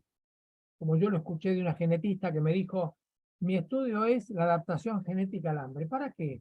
Y para que los chicos que comen mucho menos puedan sobrevivir por un cambio genético inducido por una tecnología como el CRISPR, ¿no? De editar genes. Yo dije, pero eso es carísimo y va a tardar muchísimos años y no tenés ninguna seguridad de llegar a lograrlo. Y no, pero estamos experimentando con ratas, hambreándolas. O sea, cientos de investigadores, miles de millones de dólares para hacer CRISPR y tolerar. Y le digo, y si sobran alimentos en el mundo. Y me dijo, no es mi problema, me dijo la genética. Eso es un problema político, no es mi problema. Y mi problema es encontrar la genética, pero vos estás inventando una adaptación a un problema creado por el hombre, que es la distribución de los alimentos. Y gastando la plata en cambiar la genética, cuando en realidad es mucho más barato distribuir alimentos para calmar el hambre. Y me dijo, Mario, pero yo a eso no llego. A mí me tocó ser genetista. Quiero ser genetista. ¿Se dan cuenta? ¿Es posible? Claro que es posible omitir. Claro que es posible omitir la realidad y quedarse con y ser reduccionista y quedarse con un pedacito chiquitito y ahí en esa baldosa jugar e incluso jugar bien y mañana decir, sí, llegué a eso. Está bien, es posible. Pero tendríamos que ya mirarlo desde el punto de vista técnico, entonces es posible, estratégico, ¿no? A quienes deja de lado eso y a quienes puede favorecer, a quienes les llega la genética, a quienes no les llega. De un punto de vista político, o sea, cómo se está usando el poder para que sea ese el camino y no otro, y de un punto de vista ético. Como les decía, cualquier problema se tiene que analizar técnica, estratégica, política y éticamente. Son 4 dimensiones indispensables. Entonces llegamos a la cuestión ética, que se estudian los valores y decimos, ¿qué valor tiene esto? Al lado del otro, porque no es que lo tenga o no lo tenga en sí mismo, sino que uno cuando habla de valores habla en función de compararlo con otros valores. Entonces nosotros tenemos el riesgo de convertirnos en técnicos funcionales a este tipo de ideas. Y tenemos que hacer una elección. ¿Vamos a ser funcionales a esto o vamos a decir lo que a nosotros nos parece que va a ser diferente a lo mejor y que nos va a llevar a tener diferencias con colegas, con organizaciones y demás, pero que vamos a tener nuestra influencia en aquello que creemos que hay que hacer porque tiene más valor que hacer esta otra cosa? Y estamos rozando problemas, qué sé yo, como sería la obediencia civil, porque en algún momento hubo una condena por la obediencia militar, pero la obediencia civil también existe. O sea, gente que obedece, pero no hace lo mejor que podría con los recursos que se recuperan o que se recogen o que se reciben de la riqueza social, porque todo esto se hace con la riqueza social. Sea un instituto de genética de 20 pisos con 250 investigadores y 20.000 ratas, o sea una política de distribución de la alimentación. Entonces eso tiene una discusión también ética. Y uno tendrá que buscar, vamos a estudiar después, poder y saber, para ver algunas cuestiones que nos pueden ayudar para dirimir esta ubicación nuestra institucional en esta cuestión de poder y saber en busca de una verdad, y que bueno, tiene estos problemas, pero vamos a tratar de hacerlo con buscando alguna inteligencia para poder entrarle a este problema, porque las instituciones actúan de esta manera, como la Organización Mundial de la Salud, que nos pone el mapa y nos habla después de otra cosa. Pero nosotros queremos hablar del mapa, a lo mejor. ¿Cómo hacemos? Vamos a verlo en Poder y Saber. Una charla especial para ese tema. Entonces ustedes ven la cantidad de ciencias que de pronto vienen al dengue. Viene la antropología, viene la comunicología, viene la economía, la educación, la geografía, ¿no?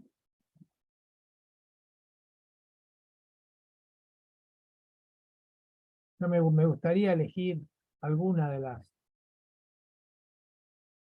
Esto es muy técnico, lo de etnología, lo del urbanismo, con el hacinamiento, cuánto puede influir, ya que el dengue es un virus, el virus de dengue es un virus domiciliario, peridomiciliario. Entonces el hacinamiento tiene que ver. tiene que ver la vida que uno transcurre en su casa o no. Cuanto más transcurre en su casa, más posibilidades tiene de contraer dengue. O sea, tiene un montón de cosas relacionadas con las costumbres, la pobreza, eh, el, el desarrollo urbano, el hacinamiento, ¿no?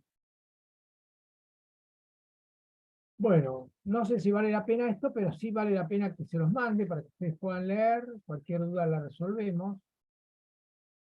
Y nos vuelve esto entonces al gráfico multidimensional. Con el gráfico multidimensional, nosotros tendríamos que encontrar la forma de ubicar todos estos desarrollos de este relato del dengue en ese cuadro de 9 dimensiones, de 9 cuadrantes.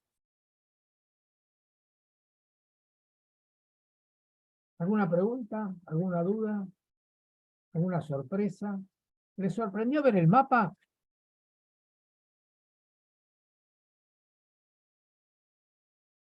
¿Les sorprendió ver el mapa? No, de lo que se veía siempre. No. ¿A nadie No, le no me- sorprendió?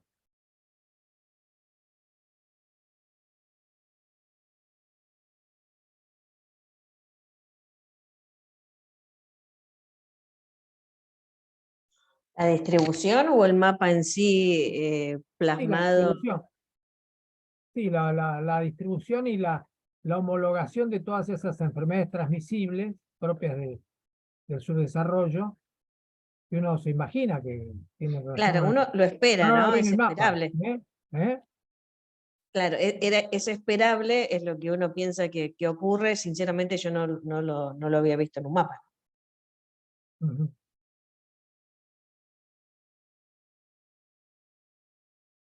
Ajá. ¿Ustedes vieron el planiferio de la Argentina? ¿Se acuerdan del planiferio?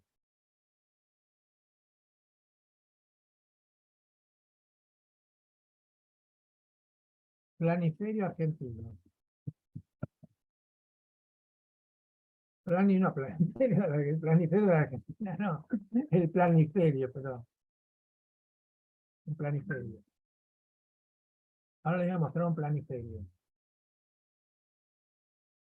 Para ver hasta dónde puede llegar nuestra sorpresa. A ver.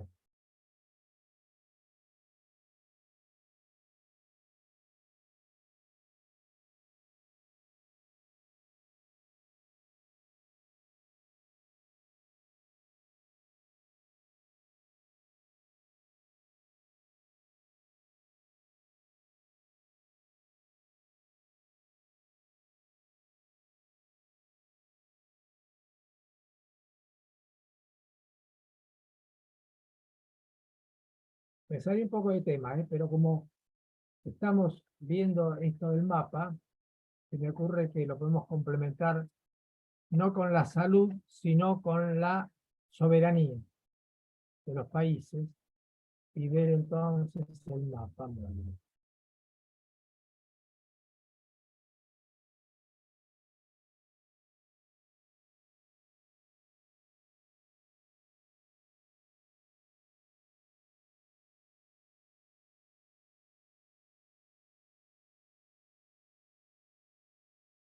momentito. Estoy teniendo alguna dificultad para bajar un planiferio que muestre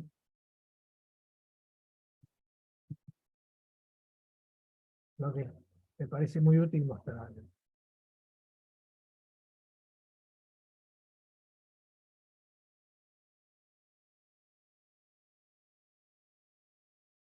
Eh,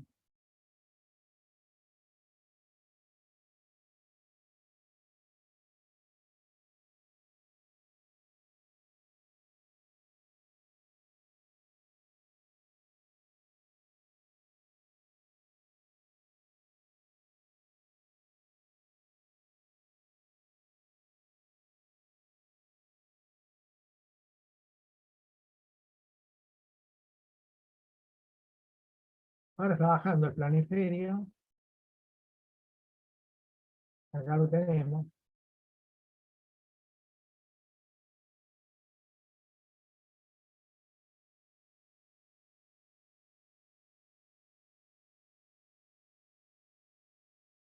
A ver si tengo la suerte de que baje un buen planiferio, que se vea bien lo que quiero mostrarles. Está bueno esto de poder meterse en internet. Se tarda un poco de tiempo cuando uno aparece una intercurrencia como esta, que aparece un comentario y uno tiene idea de que se puede enriquecer con algo que se puede buscar en ese momento, ¿no?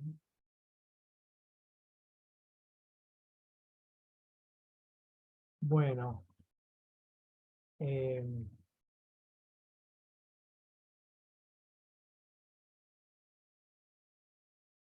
ahí lo voy a mostrar el planiferio. No encontré el que me hubiera gustado de los planiferios, porque encontré uno medio esquemático y medio dibujado. ¿Lo ven ahora el planiferio? ¿Lo ven? ¿Lo Sí, ven? sí, se ve. Bueno, miren, el planiferio tendría que tener el ecuador ¿en qué lugar? En el medio. En el medio. Bueno, yo los invito mañana a comprar, si yo hubiera querido encontrar el planiferio que vimos nosotros siempre en las escuelas, no lo pude encontrar. Pero los invito a buscar en la librería y comprárselo. Entonces, ustedes van a ver que en vez de estar en la mitad, el planiferio, el ecuador está por acá. Entonces, queda mucho más grande el norte que el sur. El sur queda así pequeñito y el norte queda mucho más grande. Esto ocurrió con cada civilización.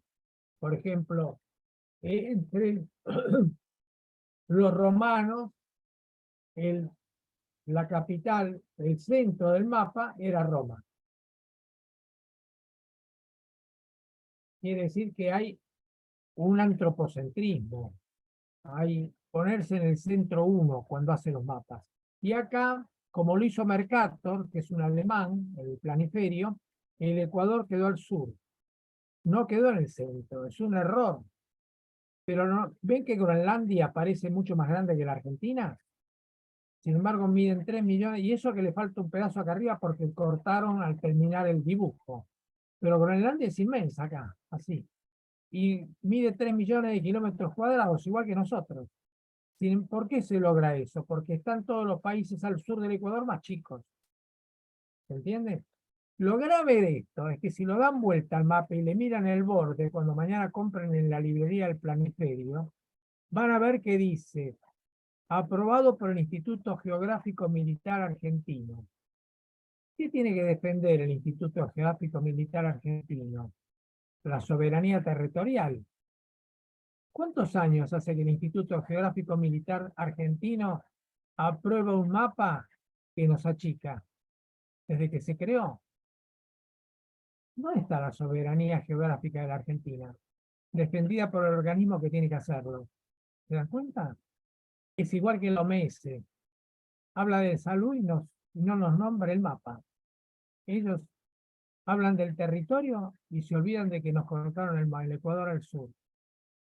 Aprobado por el instituto. No se puede vender un planiferio en la Argentina que no tenga en el borde la aprobación que asegura la soberanía del país sobre su territorio. Aprobado por el Instituto Geográfico Militar. Les regalamos miles, centenares de miles de hectáreas en la proporción. Bueno, entonces, si no nos asombra la distribución, a lo mejor nos asombra que nos colocaron desde chicos del Ecuador al sur y no nos dimos cuenta. Y los maestros tampoco, y el Instituto Geográfico Militar tampoco. Y esto es algo físico, ¿eh? No es una discusión teórica acerca de la espina spike del coronavirus, el ARN mensajero. No, esto es una cosa tan física como el escritorio. Estoy mirándolo y lo veo. Y sin embargo no lo vimos. No lo vimos.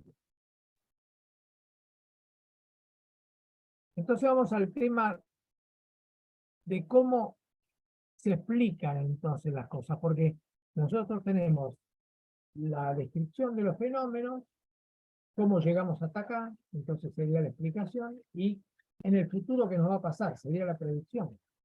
Entonces, hemos hablado de la descripción, las tasas de mortalidad, la mortalidad, ¿no? La incidencia, la prevalencia, la susceptibilidad, la exposición. Pero no hemos hablado de la causalidad. Entonces vamos a ir a un texto que preparé, que nos da más o menos 1 hora de lectura, para que uno de ustedes lo lea. Son las 18:07. Bueno, podemos hacer un intervalo hasta las 18:15, o causa-efecto, como si fuera la causa, guión, efecto, como si fuera una causa, un efecto. Y la determinación procura tener comprensión y no tanto una linealidad causa-efecto. Más apunta a una comprensión integradora de distintos aspectos que intervienen en los fenómenos. Son dos miradas diferentes, ¿está bien? Cuando nosotros vimos recién café, tabaco, etcétera, predominó la idea de la causalidad. Vamos a ver si esa causalidad resiste al compararla con otras formas de ver lo que sería la explicación. La explicación mira el pasado, la descripción mira el presente y la predicción mira el futuro, ¿no? Entonces, ahora vamos a mirar el pasado. Cómo nosotros recuperamos cosas antes para poder explicar lo que pasa ahora. Entonces, te voy a pedir que, por favor, leas los procedimientos más generales que se realizan con un indicador, como dice acá la frase, y leas estos 5 puntitos. Comparación consigo mismo a través del tiempo. Comparación con el mismo indicador de diferentes partes del mismo lugar o población, como por ejemplo de las regiones y jurisdicciones del país. Comparación con el mismo indicador, pero correspondiente a otro lugar o población, por ejemplo, con los países vecinos de América Latina, de los países centrales o de otros continentes. Comparación con el mismo indicador, pero de diferentes momentos y lugares, por ejemplo, con otros países hace décadas. Cruces entre indicadores para conocer si guardan relación entre sí. Bien, con eso nosotros estaríamos recién empezando a tener de un indicador de hoy una idea del indicador en otros contextos históricos y geográficos. ¿Está bien? Sería como una sistemática para, teniendo un dato, darle una relación con otros datos o con el mismo dato pero en otros países o en otras épocas, o con el mismo país en otro momento, o con el mismo país pero en diferentes partes del país. Lo que pasa, qué sé yo, con la mortalidad infantil en La Rioja comparado con lo que pasa en Córdoba. Entonces ahí nosotros empezamos a entender recién una dinámica de un dato que, si lo tomamos aislado en un lugar solo, no nos damos cuenta de si es mucho, si es poco, si va para aumentar o si va para disminuir, cómo era antes, si tiene alguna diferencia sustancial con el antes, ¿no? Y eso nos impide predecir y nos impide juzgar, porque no podemos decir si es mucho o es poco, por ejemplo. ¿Está bien? Entonces ahí empezamos a meter el pie en el agua, un dedo en el agua de la explicación. Bien. Acá dice: la ciencia tiene funciones, describe, explica, predice. Describe en el presente, explica con el pasado, predice para el futuro. La pregunta fundamental que se le hace a la ciencia cuando desarrolla estas funciones es ¿cómo lo sabe? El cómo lo sabe, la ciencia lo responde con 3 exigencias hoy que son fundamentales para poder decir cómo sé algo. Primero, tengo que tener un hecho, una situación, un dato. Cuando lo tengo que saber qué significa para los que saben. O sea, tengo que llamar a los entendidos y decirle: miren, ¿qué les parece esto? O sea que tengo el dato, o el hecho, o la situación. Tengo ahora la opinión de gente que sabe. Y tengo después mi propia necesidad de ir y tocar eso. Escucharlo, hablarlo, mirarlo, estar ahí. Si no lo puedo hacer, que sería la prueba de campo, si no lo puedo hacer, lo tengo que hacer a través de alguien en quien yo confíe absolutamente es como si hubiera ido yo. Así que tengo tres cosas para poder decir que algo es verosímil. El hecho, la situación, el dato. Segundo, la opinión de los entendidos. Y tercero, la prueba de campo. Que la tengo que hacer, o la tengo que hacer a través de quien yo confíe absolutamente para decir es como si hubiera estado yo. Si las tres cosas coinciden, puedo hablar de que es muy verosímil lo que encontré. Pero si se contradicen, tengo que resolver la contradicción. Tengo un dato y los entendidos me dicen, no puede ser. Cuando yo estuve en el programa de salud rural, le dije al ministro de entonces, nosotros tenemos el 1% de tuberculosis. Me dijo, es imposible. Eso no se ve ni siquiera en la India, en el peor lugar de la India. Y sin embargo, entre los indígenas es el 1%. No puede ser, me dijo.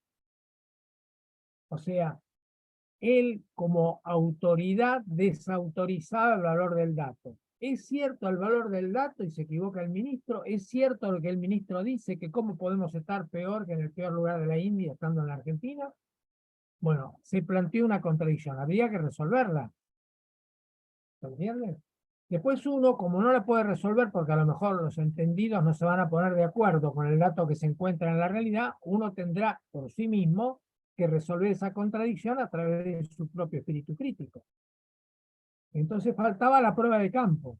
Y la prueba de campo eran los bacilos ácido alcohol resistentes encontrados en los pacientes, en la población aborigen donde estaba el programa de salud rural. Con esto les quiero decir, no siempre las tres fuentes coinciden. El dato, la opinión de los entendidos, perdón, y la prueba de campo.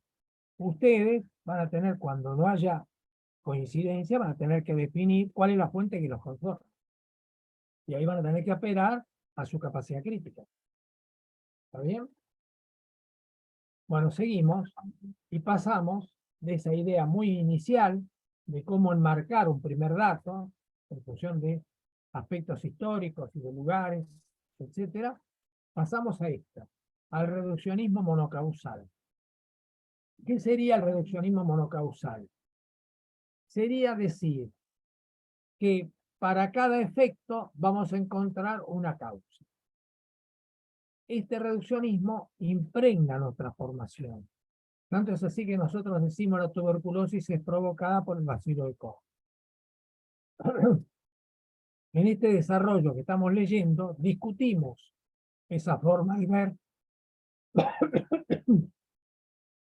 Perdón, me voy a buscar un poquito de agua.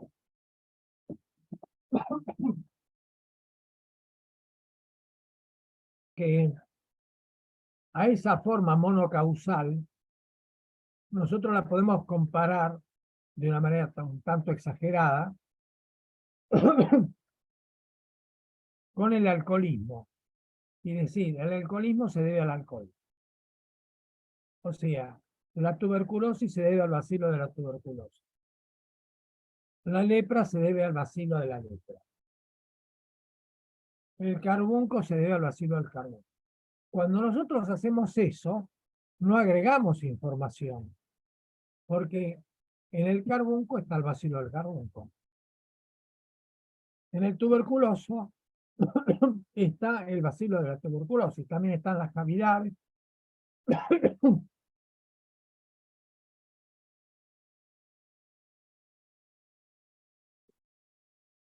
Quiere decir, forma parte más de la descripción que de la explicación. ¿Se entiende? El alcohol forma parte de la descripción, ahí se ve claro, el alcohol forma parte de la descripción en el alcoholismo. El alcohol que yo tengo ahí en la vidriera, en la vitrina, en la alacena, no es la causa del alcoholismo. Forma parte de la descripción, no de la explicación. Si bien es un poco exagerado, nos muestra cómo podríamos mirar de la misma manera al bacilo de la tuberculosis. Es como el alcohol en el alcoholismo. Entonces, tenemos que agregarle elementos, porque si caemos en esa monocausalidad, caemos en lo que se llama reduccionismo. O sea, una situación compleja que tiene múltiples aspectos, un salón que tiene múltiples baldosas, nosotros miramos una sola baldosa. Hacemos un reduccionismo. Nosotros hemos sido educados en ese reduccionismo, no nos asustemos, o sea, vivimos con ese reduccionismo, pensamos con ese reduccionismo, y ahora estamos tratando de superarlo porque cuando tengamos que solucionar los problemas de la administración, nunca va a haber una sola causa. Entonces tenemos que pensar de una manera siempre más amplia para poder decir, ¿por dónde entro a este problema? ¿Puedo entrar por acá? ¿Puedo entrar por el personal? ¿Puedo entrar por la tecnología? ¿Puedo entrar como hizo Silvia cuando nos contó del hospital de Corrientes, que él entró a los problemas de maneras que nosotros nos zarandeaba un poco, porque él entraba por lugares diferentes, ¿no? De pronto por el lado de aprovechar el ocio, de pronto por el lado de aprovechar el espacio para hacer deportes, o sea, hay múltiples soluciones para un mismo problema. Y ella, que estuvo muchos años, pudo darse el gusto de innovar e inventar soluciones para distintos problemas. Si nosotros estamos en un momento cortito, a lo mejor no somos tan abiertos en la capacidad ni en la posibilidad de ver tantos problemas, sino que a lo mejor tenemos en un corto tiempo un número menor de problemas y un número menor de soluciones. Pero nunca es una solución única para un solo problema o para un problema. Siempre es más de una solución. En la administración esto se ve mejor que en la biología, pero en la biología también se ve y lo estamos mostrando, ¿no? Entonces tenemos que decir, nos queda chica esa monocausalidad, nos queda chica, seamos más ambiciosos. Si somos más ambiciosos,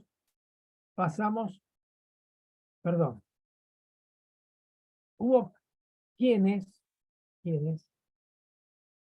sistematizaron esa monocausalidad y lo hicieron de un modo estadístico. Entonces te voy a pedir, Guadalupe, que leas estos aspectos de la estadística que le dieron por mucho tiempo en la historia de la medicina fuerza a la monocausalidad y nos convencieron.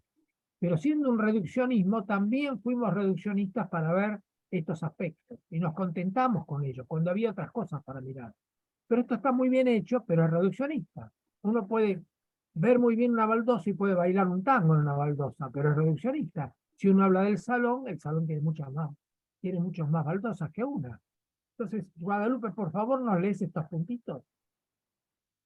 Fuerza de la asociación entre la supuesta causa y el efecto incriminado.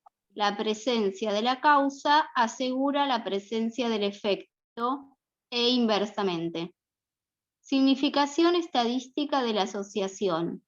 La asociación no puede atribuirse a la causalidad, A la o casualidad. sea, a la casualidad, o sea, al azar. Relación dosis-respuesta. El efecto es proporcional a las dosis de la causa. Secuencia. La causa antecede al efecto. Coherencia con otras teorías y estudios. Especificidad. Una sola causa para cada efecto. Plausualidad o admisibilidad de un mecanismo de acción para que la causa produzca el efecto. ¿No? ¿Estamos conectados, Guadalupe? ¿Sí? Ah, porque ¿Sigo leyendo? faltó un puntito, sí. Fácilmente se advierte que, sin entrar a analizar Ah, no, y no. aún... Plausibilidad o admisibilidad, ¿llegaste a leerlo? Sí, Ah, me sí. colgué. Ah, me colgué, porque estaba pensando en un puntito y me colgué. Perdón. No, volviendo a estos puntos, fíjense que el portador sano, por ejemplo, impide asegurar totalmente el primer punto, porque dice e inversamente. En algún tiempo se aceptó, pero efectivamente, ¿no? Puede uno tener el bacilo de la tuberculosis y en general hay una mayoría de personas que tenemos el bacilo de la tuberculosis y no somos tuberculosos. El portador sano va contra él inversamente. Se tiene la causa, pero no se tiene el efecto. No, dice la causa asegura la presencia del efecto. Bueno, en este caso no asegura. Bueno, después cuando dice secuencia, y depende, porque si uno mira los fenómenos sociales, en los fenómenos sociales, la causa no antecede al efecto. La causa puede ser posterior al efecto. Por ejemplo, en los crímenes que son preterintencionales, la persona se alcoholiza para matar y ser inimputable. Ya no va a ser inimputable por las nuevas legislaciones, ya han impedido eso, pero antes se hacía, ¿no? El alcoholizado se salvaba porque era inimputable. Bueno, después se avivaron, nos avivamos de que se alcoholizaba para matar. Entonces, la causa era... ¿Cuál era la causa? La intención de matar. Pero era posterior al alcoholizarse. Y en términos tradicionales sería, la causa es alcoholizarse y el efecto es matar. En términos intencionales es al revés. La intención de matar es anterior y la alcoholización es posterior, es una decisión posterior a la intención de matar. ¿Se entiende? Entonces la secuencia no es, y en los fenómenos sociales, que es muy importante conocer nosotros en la administración, guarda porque no hay esa secuencia. ¿Está bien? Porque juega la intencionalidad. Bien. Salimos de esta monocausalidad y vamos a la, creo yo, a la multicausalidad. La multicausalidad sería tener muchos factores que intervienen en la producción de un efecto. Pero acá, cada uno de esos factores se convierte en necesario y suficiente si él por sí solo puede producir la enfermedad. Entonces, nosotros tendríamos como una torta con distintas porciones. Cada porción es un factor. Supongamos que un factor es el bacilo de Koch. Los demás aspectos podrían ser los convivientes, ¿no? Podrían ser el consumo de ciertas sustancias, una adicción, por ejemplo, que juegan como cocausales, pero hay uno que es el necesario, que es el bacilo de Koch. ¿Es reduccionista?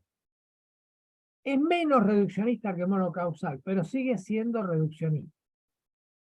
Porque ve a cada factor como separado y no termina de integrar esos factores en una realidad comprensiva general.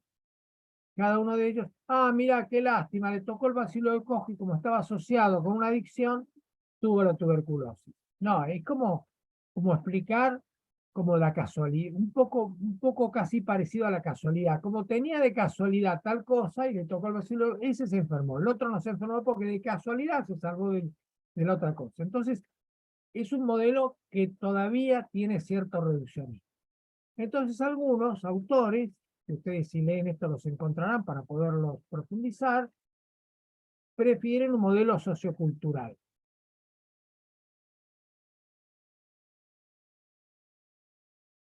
A ver, por favor, lees el primer párrafo, Guadalupe.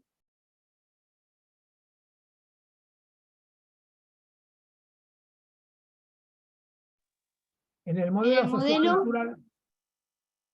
En el modelo sociocultural, el análisis se aleja del sistema de atención para tener en cuenta el aporte de la medicina tradicional, entender las dolencias desde el paciente y su entorno, sin limitarse al saber científico. Así, la explicación integra aspectos socioculturales acerca de la adquisición de enfermedades y significado de patrones de adaptación, generando un nuevo modelo de prácticas centrado en la interpretación de los sujetos implicados, condición que es básica para una nueva sociedad. Así, la desnutrición puede explicarse por el adulterio que disgrega a la familia y desprotege al niño. Pero lo habitualmente esencial en este modelo es el uso de la herboristería basado en la eficacia simbólica de un mano santa. Y cuando la simetría deja de ser intracultural para ser intercultural, la enfermedad es sobre todo producto de atropellos culturales, invasiones, saqueos y depredaciones ambientales. Bien, o sea, el fenómeno sociocultural empieza a tener tanta importancia como el fenómeno biológico en algunas situaciones. Entonces, en este modelo donde se descubrió que las culturas tenían diferentes conexiones con la naturaleza, por ejemplo, en el uso de la arboristería, hubo quienes dijeron, guarda con lo ambiental, porque en el diagnóstico y en el tratamiento hay que tener en cuenta la eficacia simbólica de tener relación con la naturaleza de una forma o de otra. Y entonces empezó a pensar que la enfermedad era un producto también cultural. Era también un producto también cultural. O sea, lo simbólico también es causa de enfermedad. Lo simbólico como puede ser la violencia en el trabajo, cosas que no se veían antes como causas de enfermedades, ¿no es cierto? El estrés del urbanismo, o sea, cosas que no se advertían formando parte de la enfermedad. O sea, el infarto era producido en todo caso por la hipertensión, el colesterol y el hábito de fumar. Pero el urbanismo, el estrés, etcétera, fueron incorporándose posteriormente como situaciones que la cultura no podía, digamos, metabolizar. Y al no poderlas metabolizar, se producía entre la persona y su medio sociocultural un conflicto que si no lo reducía, terminaba afectando, por ejemplo, su inmunidad natural y a partir de ahí lo volvía más proclive a la adquisición de enfermedades. Todo esto fue un modelo entonces sociocultural. Y después pasamos a este modelo multidimensional, que es el modelo que vimos cuando vimos el nivel de lo singular, de lo particular y de lo general.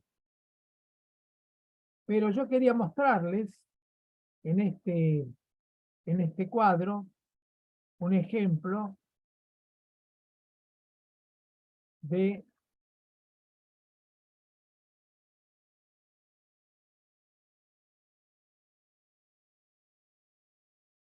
la mortalidad infantil, donde ustedes ven espacios, normas, acumulaciones, hechos, y donde ven niveles, general, particular, singular. Se los ofrezco porque como les llega este texto, ustedes pueden mirarlo como ejemplo para construir sus propios cuadros multidimensionales. No van a decir las mismas cosas, van a decir otras, pero la ejercitación pasa también por ver modelos y entenderlos para poder llevarlos al propio campo. Así que les quería mostrar que aquí está este cuadro de mortalidad infantil, donde ustedes pueden ver que ya hemos salido de lo monocausal, lo multicausal, el modelo sociocultural, y ahora en un solo cuadro, con 9 celdillas, cruzando los espacios y los niveles, podemos tener colocadas todas las problemáticas de salud y todas las problemáticas de la atención. Este modelo igual multidimensional no es perfecto.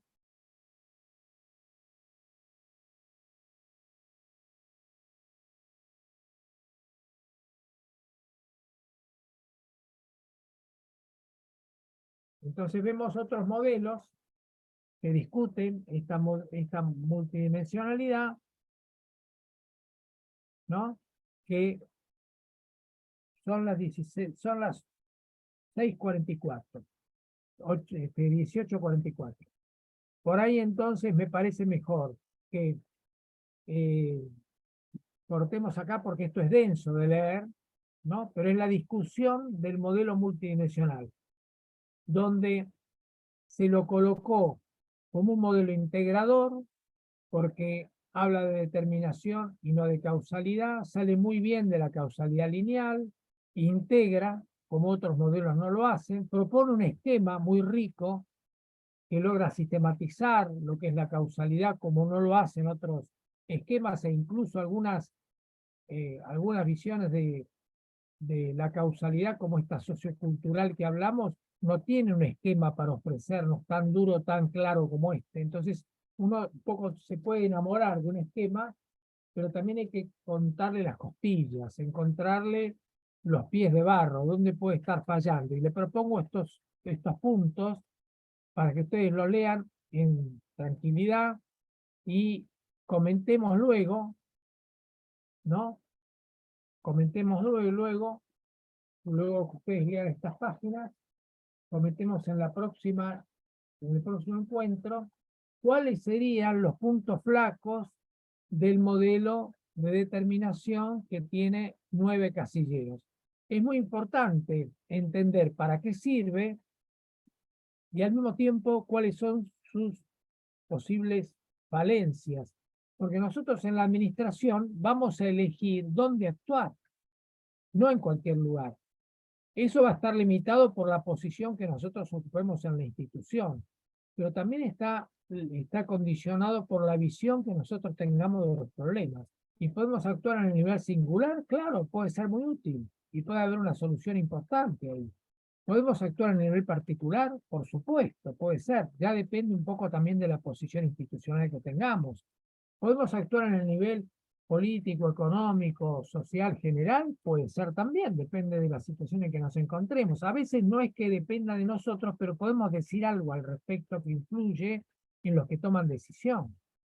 Y vamos a tener que elegir si vamos a actuar en las normas, entonces habrá un proyecto de ley, habrá una resolución, o vamos a actuar en los hechos, a través de aspectos instrumentales, a través del personal, a través de tecnología, a través de presupuesto. Pero todo esto es una elección que podemos hacer muy rica si tenemos esta idea multidimensional, pero también sabemos cuáles son los límites de esa multidimensionalidad. Por eso les propongo que ustedes con tiempo lean estas páginas que vienen después del modelo multidimensional de la mortalidad infantil y vean cómo esto, a pesar de que es tan convocante para poder mostrar en un cuadro la complejidad que tiene un problema que no es solamente decir la mortalidad infantil es de 9 por 1000 y estamos mejor que cuando era 10 por 1000, que termina siendo algo muy elemental y muy pobre, sino que tiene que uno ubicar cuál fue el fenómeno que mejoró la situación, pero al mismo tiempo cuál es el límite que se opone a que nosotros sigamos mejorándola, y nosotros, aunque tengamos una mayor solvencia con estos modelos más complejos que el monocausal, igual tenemos que tener idea de sus limitaciones. Entonces, por eso les propongo a partir de ahí leerlo, esto, y decir en la próxima charla nos encontramos, y ustedes me dicen qué cosa encontraron que les haya interesado para discutir este modelo de la determinación multidimensional.